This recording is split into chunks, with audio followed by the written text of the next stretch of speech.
Всем привет! С вами подкаст «Полетели», и это наш второй выпуск. Сегодня мы расскажем вам о наших первых впечатлениях об обучении в Гонконге.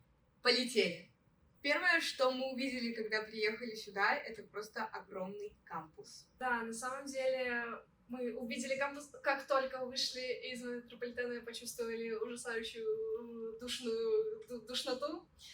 Но кампус сгладил все впечатление. На следующий день мы сразу же пошли туда на ориентационные мероприятия, и сначала он показался нам огромным, честно, мне показался огромным кампус, но потом мы поняли, что здесь достаточно четкая, удобная структура, и, помимо всего прочего, на кампусе Политеха есть специальная карта, которая помогает вам добраться до любой аудитории, какая вам только в голову не придет. Ребят, какое вообще у вас, может быть, любимое здание на кампусе? Что вам больше всего нравится?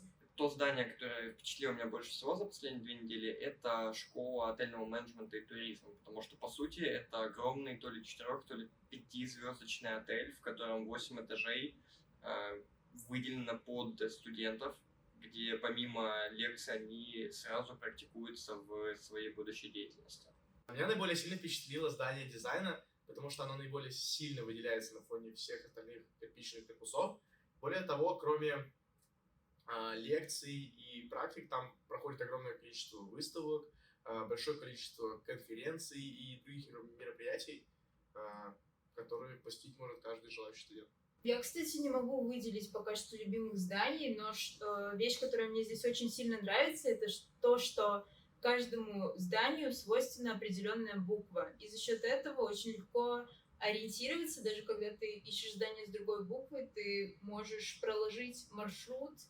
В общем, лучше любых указателей. Вот сейчас мы сидим в библиотеке, и это просто что-то фантастическое. На самом деле библиотека — это самое лучшее здание на кампусе, как мне кажется, потому что здесь несколько этажей оборудованы классных коворкингов, много различных зон, как для совместной, так и для индивидуальной работы. Также можно брать очень много техники бесплатно и пользоваться аймаками, находясь на 4 этаже. И это просто... Я думаю, что библиотека — это не последнее здание на кампусе. Ты меня спросишь, почему? А я был готов к этому вопросу. Ведь есть столовка. Что может быть лучше, чем вкусная еда? Точнее, 16 столовых на кампусе. Столовка на кампусе, на самом деле, мое самое любимое место, потому что, попадая туда, ты ощущаешь себя, как будто ты в американском колледже, огромная территория, очень много как студентов, так и преподавателей обедают там. И не только обедают, потому что работает она почти что 24 часа в сутки. Кстати, вставлю пару слов об инфраструктуре кампуса. Мне очень нравится то, что здесь очень много разнообразной растительности расположенной, как на зданиях, так и рядом со зданиями. В общем, очень красиво, это смотрится лаконично, как будто ты находишься в каком-то парке. Кстати, еще есть на кампусе у нас бассейн, который доступен практически... И даже не один. Да, даже не один бассейн. И даже не 2. Даже не 2? Один закрытый, один в общаге и один открытый. Да, у нас есть целых 3 бассейна. Еще, кстати, прикольная вещь, поскольку в Гонконге часто дожди, на территории всего кампуса есть скрытые коридоры, по которым ты можешь добраться практически до любого места. Но поскольку все-таки, наверное, строение зданий и растения — это не все, что есть на кампусе, дух все-таки создают преподаватели. Преподаватели по большей части либо местные, либо с материкового Китая, но бывают и из-за границы. Например, один из предметов Enterprise Resource Planning у меня ведет преподаватель из Индии. А еще зачастую бывает такое, что на разные конференции приезжают преподаватели из Англии, Штатов и Европы. Мне кажется, преподаватели здесь достаточно дружелюбные люди, потому что практически на всех парах у тебя есть ощущение, что, во-первых, тебя выслушают всегда, во-вторых, тебя никогда не поругают, не скажут, что вот, какой ты плохой, там опоздал на пару. Хотя не у всех, конечно, преподавателей такие требования. Но, в общем, мне кажется, здесь царит атмосфера понимания, дружелюбия и классного образовательного подхода. Реально классную комьюнити, интересная история про преподавание.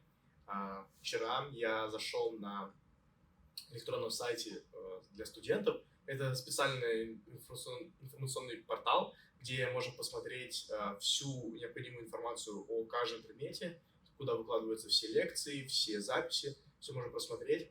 Я впервые зашел на страницу своего нового предмета, который я взял только недавно. Он называется Airport Management.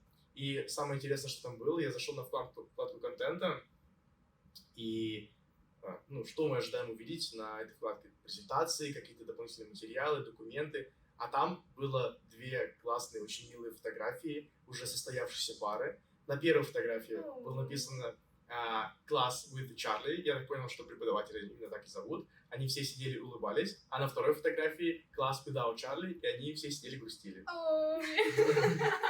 Я понял, что я взял тот предмет, который мне нужен. Еще многие преподаватели из-за того, что имеют китайские имена, когда видят у себя в классах international студентов, они говорят, меня зовут там какое-то китайское имя, но вы можете назвать меня просто Лорен. И ты смотришь на эту взрослую, зрелую женщину с докторской степенью и говоришь ей «Hey, Лорен!». Что больше всего меня удивило, это то, что пары идут 3 часа. Сначала это было очень утомительно. Пара вообще делится на 2 части, на лекцию и на туториал. Не для всех предметов это характерно, но для большинства да. И, казалось бы, мы в России привыкли, что у нас пара идет 1,5 часа, 1:20, ты сидишь, умираешь. А здесь это проходит так легко и просто. Вы общаетесь с преподавателем в ходе занятия. И из-за того, что это диалог, время проходит довольно быстро. Мне это очень нравится. Реально. 3 часа. Очень непривычно. Несмотря даже на 1-2 перерыва, ты в какой-то момент в том числе из-за того, что в классе, в принципе, прохладно, начинаешь засыпать. Я хотела добавить пару слов о том, как проходит пара, потому что я не знаю, как у вас, но у меня вся концентрация пропадает как раз-таки во время перерыва между первой и второй частью. То есть первая часть, ты вроде как сидишь сосредоточенно, все слушаешь, потом вроде как 10 минут, чтобы переключиться, и после этого начинается сущий ад, потому что, я не знаю, мне нужно смотреть прямо в глаза преподавателю и ни на что больше, чтобы улавливать, о чем он говорит. Возможно, это еще обусловлено тем, что говорят не на русском языке. Соглашусь с тобой, на самом деле, иногда пропадает фокус внимания. Лично для меня самым главным адом стали кондиционеры. Кондиционеры тут работают везде, особенно когда ты сидишь в аудитории, в которой очень сильно работает кондиционер, непривычно для России. Честно, тяжело справиться. Кондиционеры, везде это буквально отражает их сущность. То есть ты идешь по, казалось бы, переходу с окнами, и они все равно там есть и работают. Ты идешь мимо входа в здание, и оттуда в тебя летит просто этот ледяной воздух, потому что в здании они работают всегда. Ты заходишь в common area, в общежитии, и там просто 3 огромных трубы, наверное, метров в диаметре эти кондиционеры. И это, конечно, отражается как на комфорте, с одной стороны, и с другой стороны, конечно, на здоровье. В общем, очень забавно получается, что в России нам было тепло в помещении, холодно на улице, а здесь нам холодно в помещении и тепло на улице. Реально, Гонконг — это полный контраст, особенно про погоду. Если вы планируете поехать в Гонконг, обязательно возьмите с собой что-нибудь сверху, пиджак, свитер, что угодно, потому что кондиционеры тут действительно сильные. Спорта здесь очень много. Мы уже говорили про большое количество возможностей, которые есть на территории кампуса, и спорт — это не исключение. Как мы уже сказали, огромное количество бассейнов, тренажерных залов, большое количество баскетбольных и теннисных площадок, как крытых, так и закрытых. И меня в первую очередь интересовал, конечно же, футбол. Я уже прошел в сборную Полью по сокеру, как он здесь называется. И я очень рад. Мне кажется, что даже если вы не любите заниматься спортом, как я, например, не очень спортивная girl, вы можете всегда найти чем заняться. Конечно, в питерском политехе я считаю, что у нас гораздо больше студенческих объединений интересных, но здесь, помимо всего прочего, проходит также очень много различных воркшопов. Можно заниматься дополнительно бесплатно английским, можно записаться к психологу, можно записаться к карьерному консультанту. Кстати, здесь есть такая опция, с ним можно разобрать свой CV, подготовиться к собеседованию и построить карьерную траекторию. Кстати, хотелось бы подчеркнуть, что чтобы не упустить эти возможности, почту надо реально очень часто проверять. У меня сейчас накопилось там, наверное, писем 60, несмотря на то, что совсем недавно я ее чистила. Очень много рассылок, но это, наверное, круто. Помимо того, что здесь можно просто классно проводить время, Многие объединения еще и дают возможность зарабатывать. Здесь много возможностей работы на кампусе. К сожалению, нам они недоступны с нашей студенческой визой, но ребята, которые приезжают на все 4 года обучения, они пользуются этим. Здесь можно зарабатывать порядка 70 гонконгских долларов в час, что довольно неплохо. А еще, как и во всех вузах, здесь есть PhD-студенты, которые зарабатывают на кампусе, и, собственно, они помогают преподавателям. Это их основная функция. Несмотря на то, что Гонконг очень европеизирован, чувствуется, что отношение к образованию здесь очень серьезное, и образование по сей день является социальным лифтом. И вторая вещь, которую я хотела бы отметить, это то, что детей очень рано отдают на дополнительные, в кружки. Мы видели рекламу в Переходе, где с 3 лет можно записать своего ребенка куда угодно. И, кстати, здесь очень много интернациональных школ. На самом деле и в России, скажем прямо, с 3-4 лет можно спокойно отдавать детей на всякие дополнительные. Если порыться в моем детстве, то, мне кажется, первый раз, когда меня отвезли на какую-то топ-секцию, мне было года 4. Мне кажется, у нас вот практика где-то с 5-6 лет больше, но чтобы с 3 лет, это же совсем малыш, не знаю, я удивилась. Он еще не говорит на китайском, но уже говорит на английском.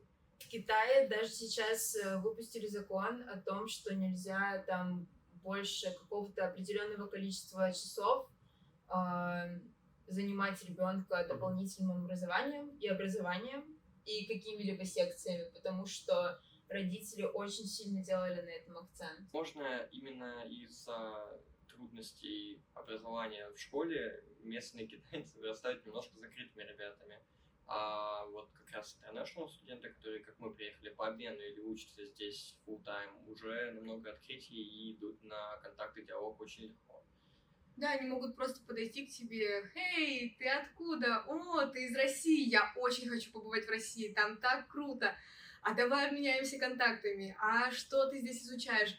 Здесь спокойно каждый может к тебе подойти, познакомиться, начинаете общаться, и здесь уже сформировалась такая очень классная интернешнл-тусовка, то есть ребята собираются вместе, куда-то выбираются, на хайкинг или даже в клуб. Ребята довольно открытые. Даже в клуб. Даже в клуб. Китайцы такие закрытые из-за того, что они не очень уверены в своих знаниях английского языка. Они просто стесняются подойти и начать говорить на английском. На самом деле это действительно правда, потому что когда я общался с несколькими ребятами из Майнленда в общаге, было безумно тяжело понимать друг друга, потому что я желаю ему приятного аппетита, он не понимает, что я ему сказал. А китайский я не знаю, русский он не знает, и я не знаю, что делать в такой ситуации. Я пожелал ему хорошего вечера, думал, это же точно понятно должно быть, но и это вызвало трудности. В итоге я просто пожал ему руку. Вот. Хочу вставить небольшую ремарку по поводу mainland и local. Возможно, просто слушателям будет не совсем понятно. Здесь, в Гонконге, поскольку это специальный административный район, всех остальных жителей Китая называют mainland, потому что они живут на основной части Китая.